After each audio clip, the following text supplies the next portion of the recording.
je rep iz UKC Ljubljana. Skupina se sestavlja, Robert Karota bo koordinator. Ta skupina bo tista, ki bo določila kritične točke, če se kakorkoli zakomplicira, v smislu, da bomo rabili, da pridemo preko meja sposobnosti zdravstvenega sistema, kar se tiče intenzivnih postelj.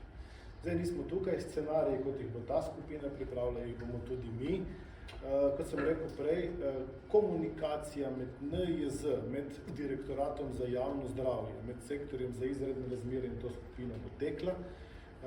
Vse, kar bo od ukrepov ali priporočil, kakorkoli rečemo, bo skomunicirano javno, nič se ne bo dogajalo preko noči ad hoc in scenariji bodo septembra jasni, če se kakorkoli zakomplicira.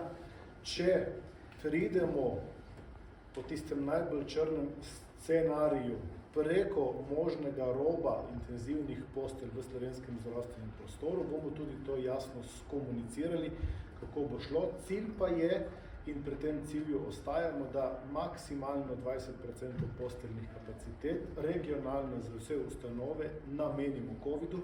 Ko bomo to številko presegli, bomo ravno tako v bistvu dali, kaj se bo zgodilo, kako bomo v zdravstvenem sistemu reagirali. To zadevo bo seveda vodil profesor dr. Jereb, ki je intenzivist, ki te stvari pozna do potankosti za področje cele Slovenije. Tako kot je tu skupina kompetentna, tako bo tu pri nas na MZ ta skupina kompetentna. Gre pa za to, da je seveda MZ odgovorno, da vkolikor se stvar kakorkoli zaplete, nudimo zdravljenje seveda vsem.